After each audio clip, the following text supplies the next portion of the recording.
makna daripada kalamul Imam Hujjatul Islam Al-Ghazali rahimahullah. Maka adapun apa yang telah kami sebutkan, maka itu adalah tafakkur tentang pembangunan batin, agar ia patut untuk berdekatan dan menyambung hubungan dengan Allah Subhanahu wa Ta'ala. Apa yang telah dijelaskan oleh pengarang tentang tafakkur supaya bisa bertobat, bertafakkur agar dapat khauf takut kepada Allah, bertafakkur agar bisa ikhlas dalam beramal, bertafakkur agar bisa mahabbah cinta kepada Allah. Nah, tafakkur seperti itu merupakan pembangunan batin, merupakan pembangunan hati, agar ia hati itu patut layak untuk berdekatan dan menyambung hubungan dengan Allah Subhanahu wa Ta'ala.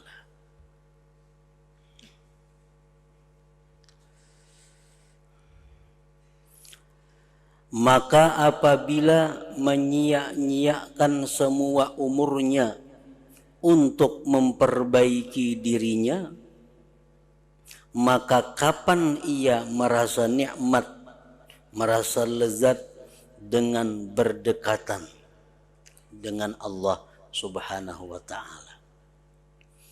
Kalau inya selalu bertafakkur untuk tobat, selalu tafakkur agar bisa ikhlas, selalu bertafakkur agar bisa cinta kepada Allah, itu hanya yang diurusnya sehingga menghabiskan umurnya. Kapan inya bisa bersenang-senang, berlezat-lezat di dekat Allah Subhanahu wa Ta'ala? Nah, jadi artinya bahwa kita bertafakkur agar bisa tobat, kita bertafakkur agar bisa takut kepada Allah, kita bertafakkur agar bisa ikhlas, itu ada masa-masanya, ada ukurannya. Jangan dihabiskan umur hanya untuk tafakkur seperti itu. Sama dengan orang membangun bangunan, bangun apabila tuntungnya, apabila mendiaminya. Tuntung di dapur, baiki pulang kamar.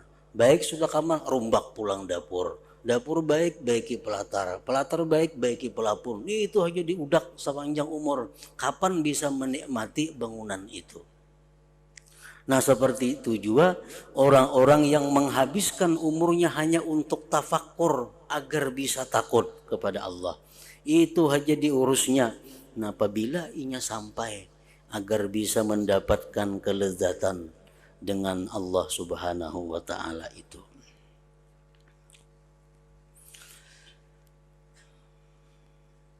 Jadi mesti ada target, ada waktu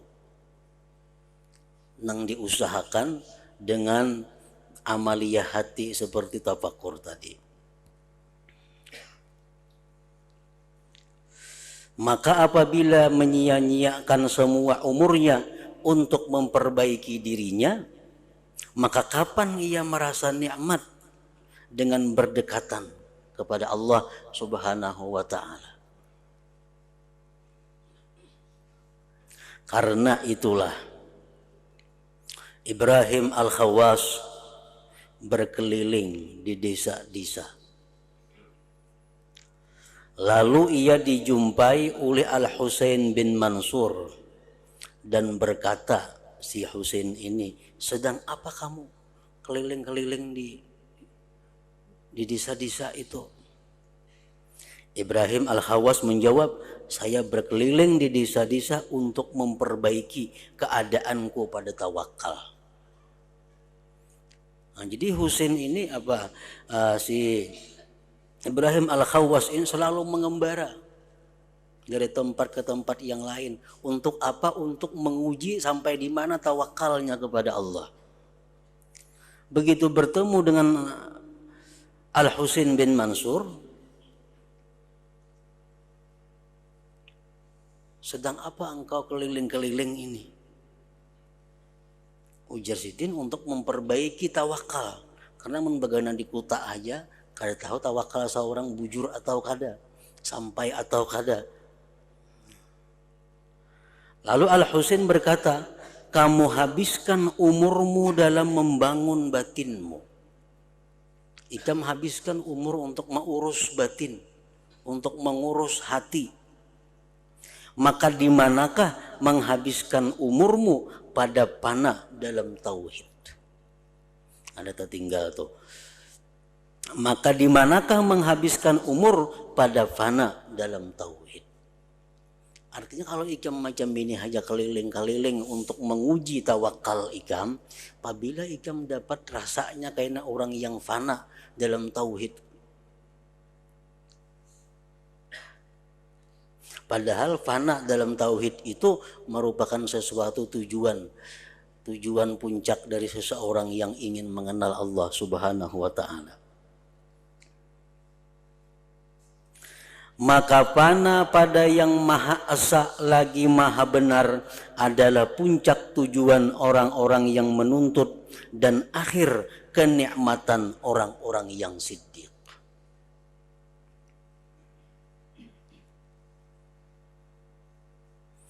Artinya fana itu al-ghaibah anisyai lilazzatil musyahadah. Sebagian ulama mengatakan bahwa pengertian fana itu adalah dia hilang dari sesuatu karena kelezatan menyaksikan sesuatu. Orang tuh kenyamanan merasakan sesuatu sehingganya kadang merasa lagi sesuatu yang lainnya selain sesuatu yang dirasakannya itu. Nah, ini yang dimaksud adalah inya tauhid.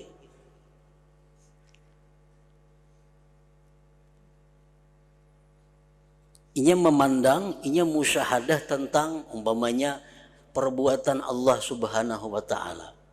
Begitu nikmatnya, begitu indahnya, begitu lezatnya dia memandang tentang perbuatan Allah Subhanahu wa taala sehingga dari yang lain-lainnya inya kadang merasakan lagi keberadaannya.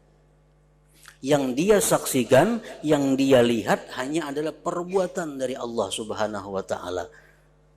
Nah, itu ngarannya adalah fana bil tauhid atau fana bil af'al. Nah, seperti itulah tujuan akhir daripada perjalanan seseorang yang ingin ma'rifat kepada Allah Subhanahu wa taala.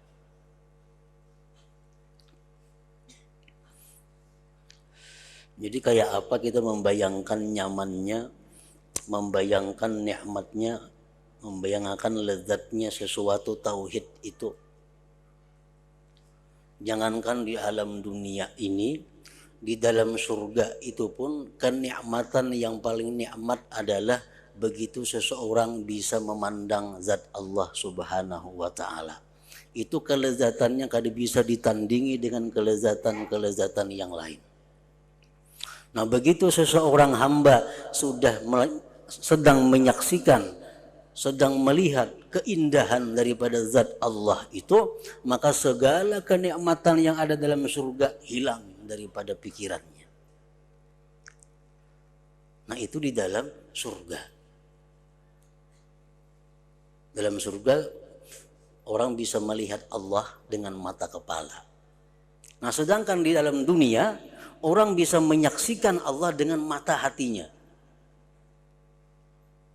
Nah, begitu lezatnya seseorang dengan mata hatinya itu menyaksikan tentang keesaan Allah, tentang perbuatan Allah, tentang sifat-sifat Allah, begitu asiknya, lezatnya dia menyaksikan itu sehingga hilanglah segala apa yang ada di sekitarnya. Bahkan dia hilang daripada merasa keberadaan dirinya sendiri.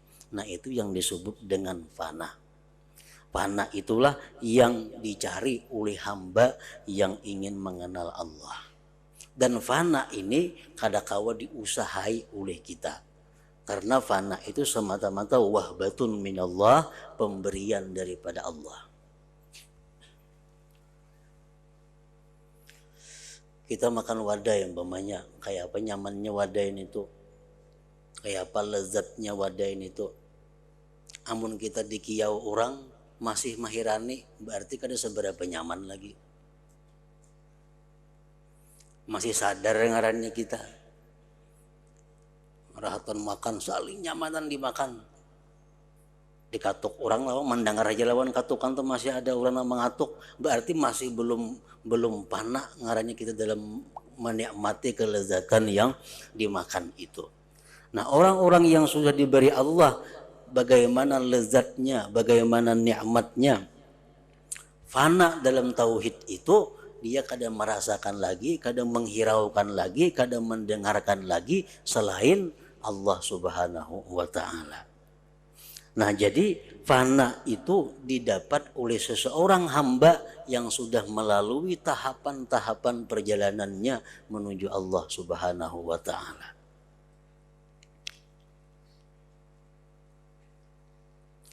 Maka fana pada yang maha esa lagi maha benar adalah puncak tujuan orang-orang yang menuntut dan akhir kenikmatan orang yang siddiq. Kawalah kita supaya fana, kita misalnya adakah ilmunya supaya fana? Kada ada. Fana itu semata-mata anugerah Allah kepada orang-orang yang dicintainya. Kalau macam tobat itu kawa kita usahai, syukur kawa diusahai, sabar kawa diusahai dengan pelajaran-pelajaran dan nasihat-nasihat kita bisa sabar. Kalau fana kada kawa, fana kada kawa. Orang tuh pahit liur, orang garing pahit liurnya. Kita beri makani wadah yang nyaman-nyaman, kawalah kita menyamanakan inya supaya nyaman, kada kawa melirurnya pahit. Kayak apa aja nang disuruh lawan inya, kada kawa, karena perasaan nyaman itu kada ada pada dirinya. Nah kayak itu juga macam fana ini kada kawa kita dapati dengan ilmu, tetapi fana ini adalah merupakan satu anugerah Allah Subhanahu wa taala.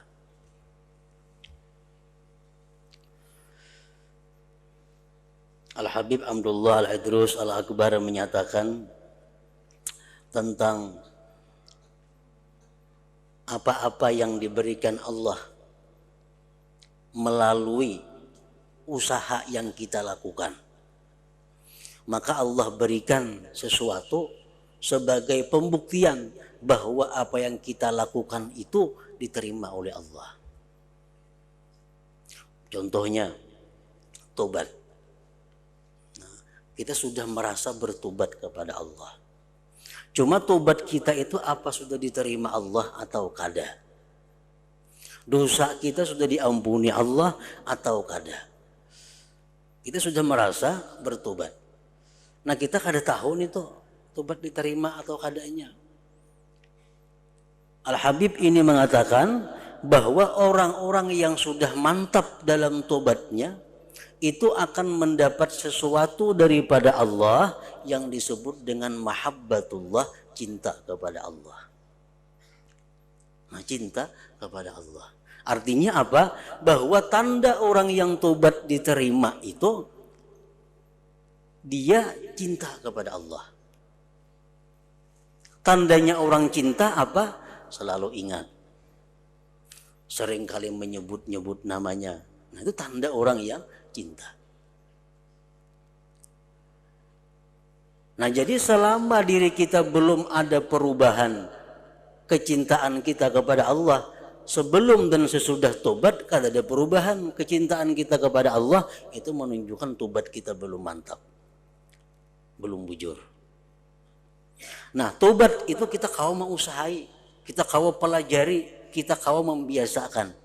Tapi kalau cinta kepada Allah itu kada kawa itu hadiah dari Allah. Kalau kita mencintai seseorang yang kita kada tahu, kada kawa. Kalau kada diberi hadiah oleh Allah.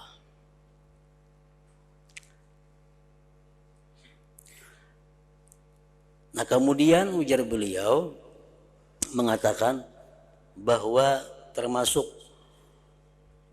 dalam perjalanan seseorang manusia menuju Allah adalah dia wara. Wara ini ada ilmunya. Kayak apa supaya bisa wara? Ada ilmunya dan ada latihannya. Kawa diusahai. Nah, apakah sekarang kita ini bujur wara atau kada? Kalau kita bujur-bujur wara, Allah pasti memberi sesuatu yang merupakan bukti kebenaran waraknya kita. Apa buktinya itu? Syauqun ilallah, rindu kepada Allah. Nah, orang yang wara itu kepingin hendak berjumpa dengan Allah. Kada katuju lagi lawan hidup dalam dunia ini, hendak lakas bertemu dengan Allah. Jadi amun orang wara minta panjang umur, ada bujur lagi waranya. Karena bertemu Allah hanya di alam, bukan di alam dunia ini. Nah, wara bisa kita usahai, tapi rindu kepada Allah kada kawa kalau kada diberi oleh Allah Subhanahu wa taala. Yang ketiga contohnya zuhud. Zuhud itu mengutamakan akhirat daripada dunia. Itu kawa dipelajari, kawa dilatih, kawa diusahakan agar kita zuhud. Nah cuma apakah sekarang ini kita sudah zuhud atau kada? Allah ada memberikan tanda yang sekaligus hadiah untuk kita kalau kita bujur-bujur zuhud. Apa hadiah yang diberikan Allah? Khusyuk. Khusyuk. Nah, khusyuk itu anugerah Allah.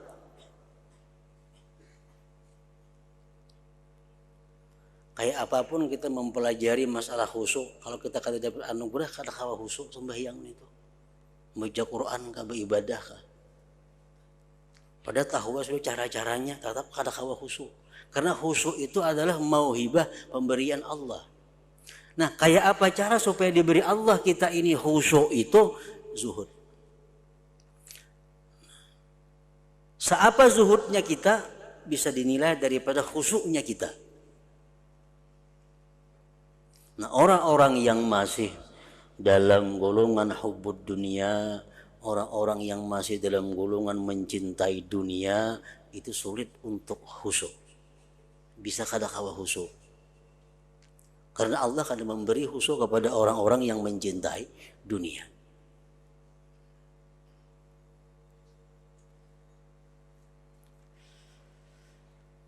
Nah, contoh lain lagi tawakal kepada Allah. Nah, tawakal ini ada pelajarannya. Tawakal ini ada ilmunya. Tawakal ini bisa dilatih. Nah, pelajari ilmu tawakal, kita latih diri kita untuk bertawakal kepada Allah. Nah, kalau tawakal kita itu sudah bujur, tawakal kita sudah mantap, hanya Allah memberikan sesuatu kepada kita yang disebut al-fana, fana tadi. Nah, jadi artinya orang-orang yang belum merasakan bagaimana tawakal itu kada akan bisa merasakan bagaimana fana dalam tauhid itu.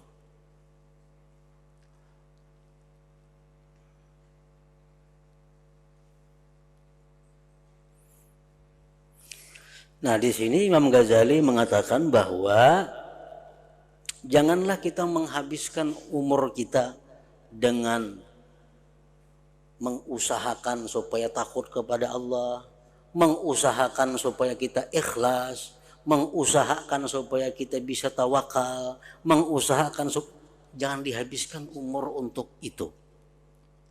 Amun dihabiskan umur untuk itu, kapan kita bisa menikmati fana? Bagaimana kita bisa menikmati lezatnya orang dekat dengan Allah Subhanahu wa taala?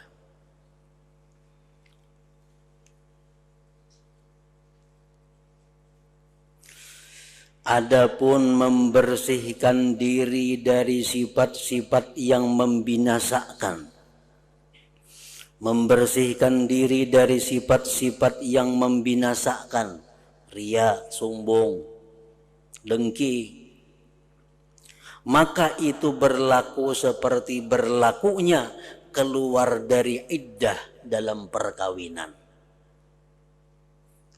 Umpamanya seorang perempuan ini ditinggalkan wafat suaminya. Ditinggalkan wafat suaminya. Nah, kawalah perempuannya kawin pulang. Kada kawa kalau kada beiddah. Apa gunanya iddah itu? Tabri'atur rahim, membersihkan rahimnya. Nah, jadi kita berusaha membersihkan diri dari sifat-sifat yang tercela itu sama dengan perempuan dalam iddah untuk membersihkan rahimnya. Iddah itu ada kalau masanya. Ada yang 3 bulan, ada yang 3 kali suci, ada 4 bulan 10 hari, ada masanya.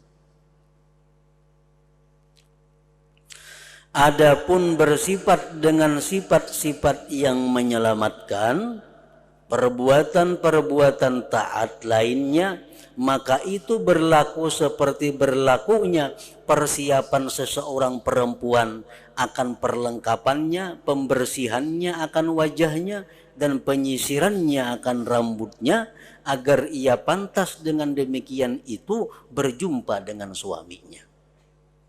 Nah, perempuan yang sudah dilamar nih, perempuan yang sudah dilamar tapi masih dalam iddah wafat umpamanya, inya masih membersihkan rahim. Tuntung membersihkan rahim, hanya inya dihiasi, dibajui dengan baju nang baik, dikakamban nang baik, dipupuri pupur nang baik, diselindangi selindang nang baik. Untuk apa? Untuk pacang betatai lawan suaminya. Nah, itu perumpamaan orang-orang yang sedang menghias dirinya dengan ikhlas, menghias dirinya dengan ridha, dengan tawakal, dengan syukur, dengan sabar. Itu adalah perhiasan-perhiasan yang dipersiapkannya untuk berdekatan dengan Allah Subhanahu wa ta'ala.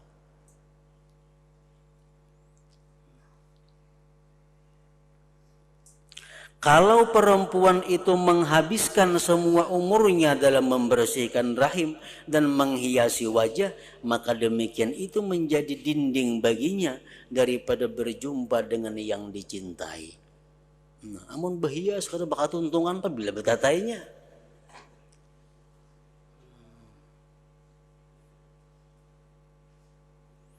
Nah, sama orang manusia yang selalu berusaha hendak ikhlas, berusaha terus menerus supaya dapat ridha, supaya dapat sabar. Itu aja yang dikaji, yang dijalankan. Apabila bisa dapat anugerah Allah untuk dekat dengan Allah.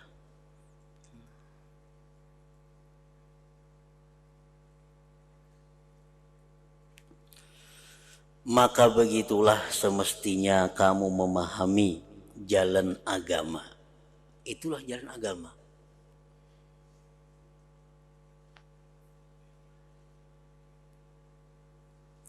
Kalau kamu termasuk orang-orang ahlul mujalasah, orang-orang yang hendak semajelis dengan Allah. Yang macam-macam golongan manusia ini. Misalnya seorang raja. Raja ini inya menggaji rakyatnya umpamanya 1 juta per bulan. 1 juta per bulan. Asalkan rakyatnya mau bekerja kah ini. Nah, rakyat yang digaji ini kada rata pemikiran pemahamannya. Ada yang sudah merasa puas, merasa cukup dengan bekerja demikian dapat gaji 1 juta. Sudahnya merasa puas. Ini kada perlu tahu siapa rajanya, kada perlu tahu kayak apa orangnya, kada perlu tahu kayak apa pribadinya, kada perlu tahu. Namun tiap bulan 1 juta dapat disukan begawe kemarin bulik. Ada manusia yang seperti itu. Kayak apa kehebatan rajanya? Ini kada mikirkan itu. Tanggal 1 1 juta, iya sudah. Sebulan 1 juta. Nah, ada manusia-manusia yang berpikir hendak kau lawan raja ini tuh kayak apa? Nah, supaya bisa dekat. Barangkali kini ada lebihnya daripada yang tiap bulan diberinya ini. Ada yang hendak dekat lagi, ada yang hendak ketujuh bakawan lawan raja. Nah, macam-macam manusia. Nah, kayak itu juga manusia dengan Allah Subhanahu wa taala ada yang punya prinsip yang penting mati jangan ke neraka, biar ada ke surga, ada apa-apa.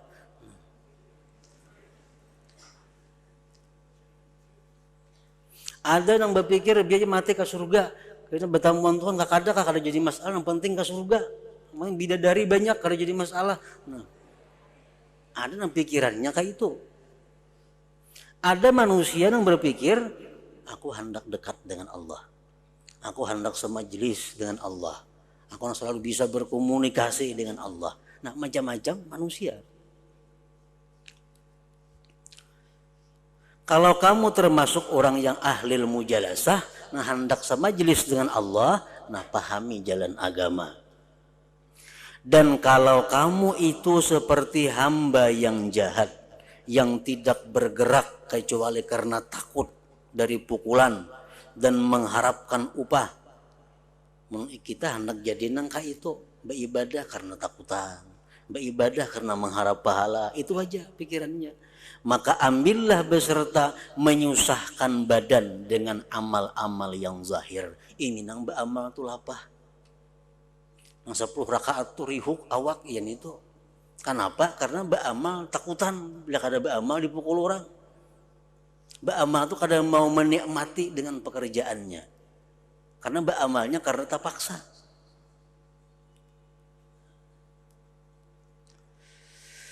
Sesungguhnya di antara kamu dan hati ada dinding yang tebal. Nah, orang ini hatinya terkunci.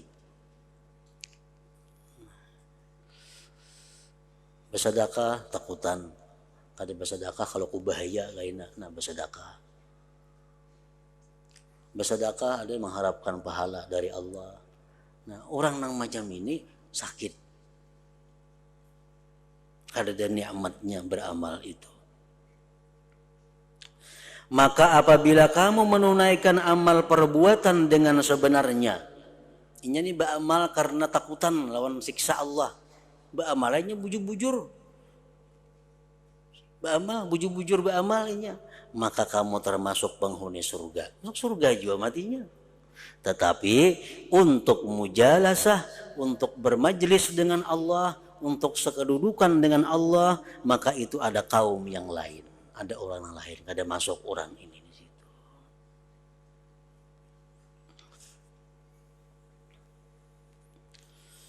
Maka apabila kamu telah mengetahui jalan pikir tentang ilmu-ilmu muamalah yang diantara hamba dan Tuhannya,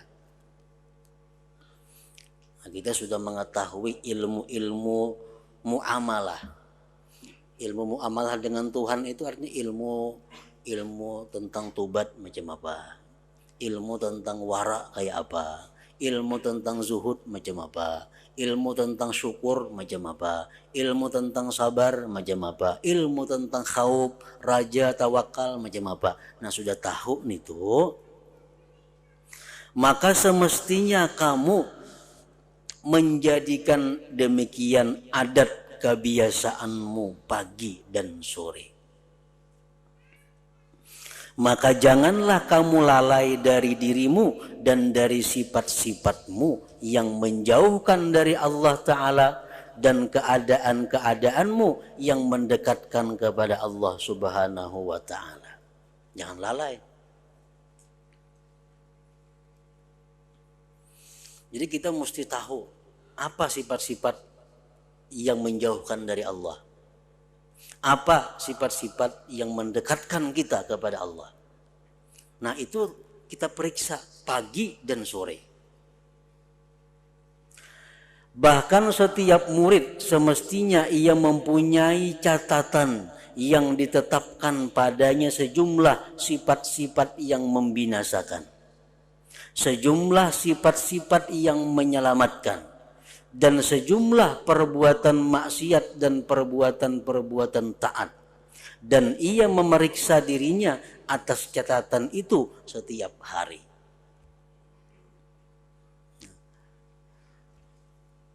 Umpamanya sabar, syukur, kita periksa. Nah, aku selama ini sudah bisa sabar. Sekarang aku sudah bisa sabar. Nah, curit, artinya sekarang kalau sudah bisa sabar, kada perlu lagi tafakur untuk mencari sabar karena sudah bisa. Nah, kemarin sebuting nggak ada di pikiran lagi. Syukur, nah sekarang aku sudah bisa bersyukur. Sudah bisa jadi orang yang syukur. Curit, syukur. Nah artinya apa? Kada usah lagi berpikir mencari dalil-dalil supaya bisa jadi orang yang bersyukur. Mak dua buteng itu nang kawa diambil sifat-sifat nang menyelamatkan. Supaya jangan membuang waktu dengan membaiki tadi. Supaya jangan membuang waktu dengan membangun hati terus-menerus, kayaknya kada bakal untungan.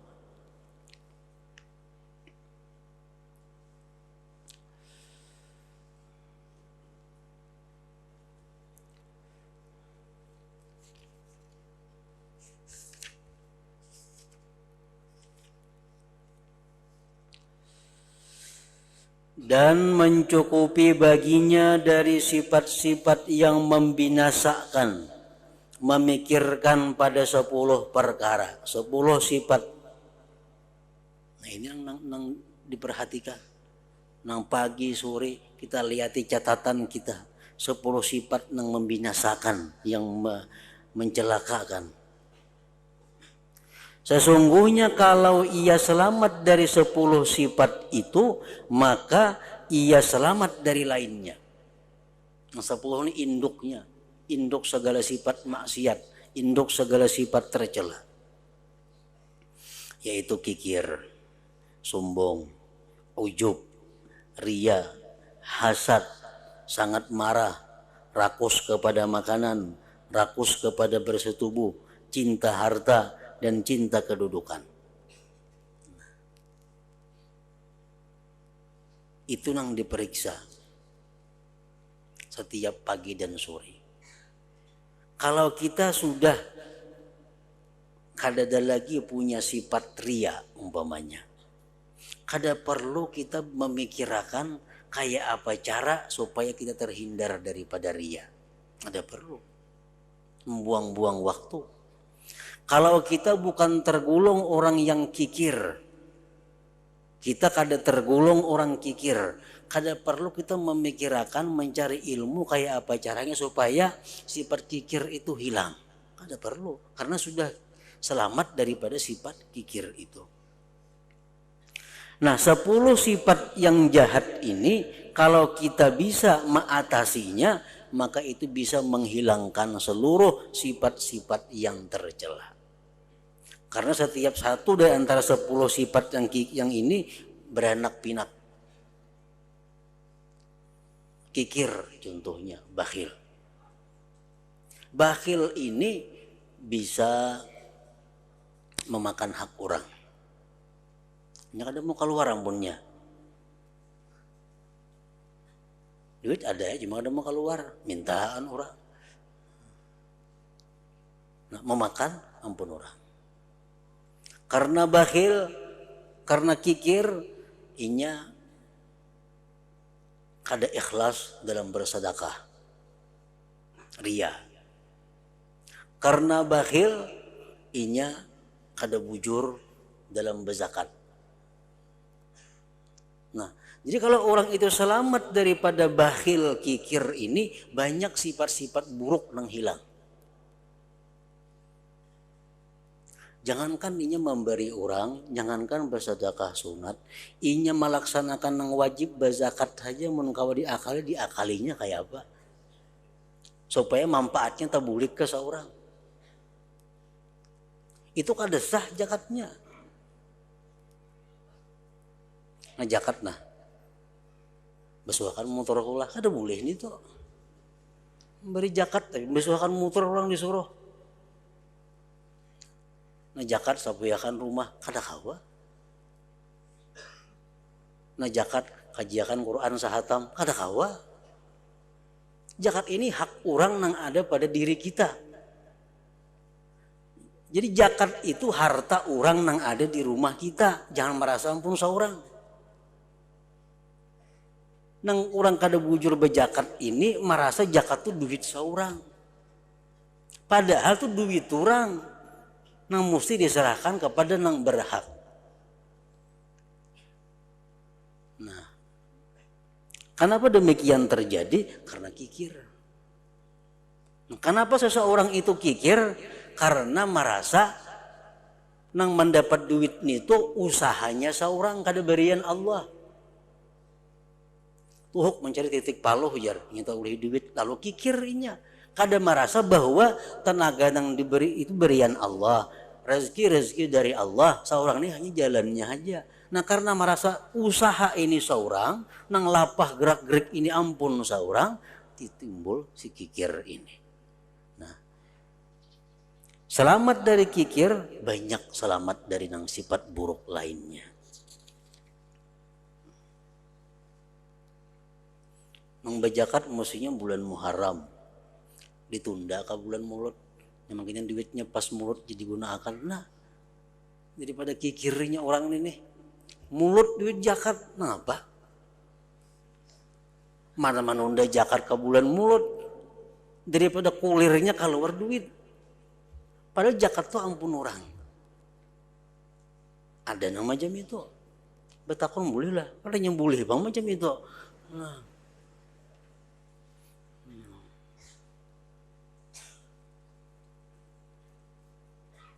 Dalam batakon boleh duit zakat jadi haulakan ke kuitan. Mahal kuitan duit zakat juga. Kenapa nih itu? Kikirnya bang.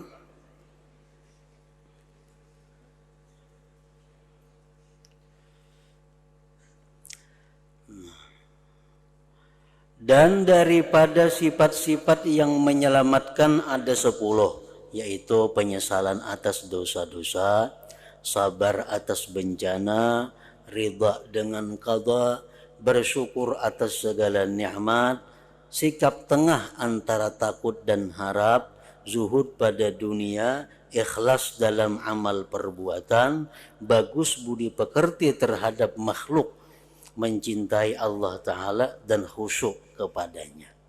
Nah 10 sifat yang menyelamatkan itu kita catat. Nah mana kita belum kawa, belum bisa mendapatkannya, tafakur, cari dalilnya, cari ilmunya, kayak apa caranya supaya bisa jadi orang nang ridha, jadi orang nang sabar. Nah kalau sudah bisa dicurit, kada perlu lagi diusahakan untuk mengurangi pikiran-pikiran kita kepada yang sudah ada. Nah maka inilah 20 macam sifat, yaitu 10 yang tercela dan 10 yang terpuji. Manakala ia dijaga dari sifat-sifat yang tercela satu sifat saja, maka ia menggariskan atas satu sifat itu di dalam catatannya dan ia meninggalkan berpikir padanya. Ini sudah selamat daripada kikir, curit.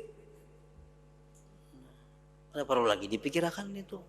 Dan bersyukur kepada Allah Ta'ala atas terjaganya dari satu sifat itu, dibersihkan hatinya padanya.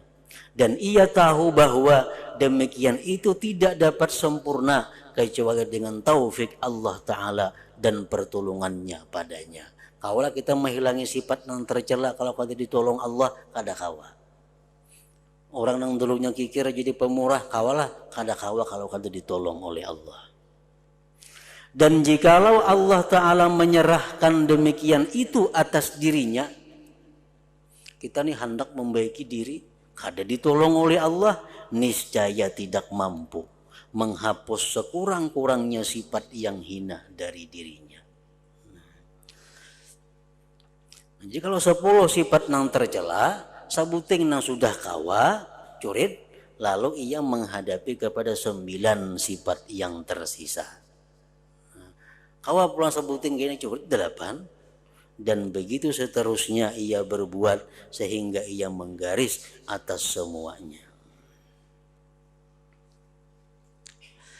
Dan begitu pula ia menuntut dirinya dengan bersifat dengan sifat-sifat yang menyelamatkan. Apabila ia telah bersifat dengan sifat daripadanya seperti tobat dan penyesalan umpamanya, maka ia menggariskan atasnya dan ia menyibukkan diri dengan sisanya. Sifat yang menyelamatkan yang wajib ada pada diri kita ada 10 tadi Gisudin. Pertama tobat. Kayak apa supaya kita ini terbuka tobat nih? Tafakur. Tafakur supaya terbuka hati untuk tobat. Tafakur tentang dosa-dosa, bahayanya dosa. Kalau sudah tobat, ada usah lagi tafakur tentang tobat karena sudah dapat tobat. Tafakur itu gunanya untuk mendapatkan tobat. Kalau sudah dapat tobat, buangi. 9 lagi sisanya. Dan inilah yang diperlukan oleh seorang murid yang bersungguh-sungguh.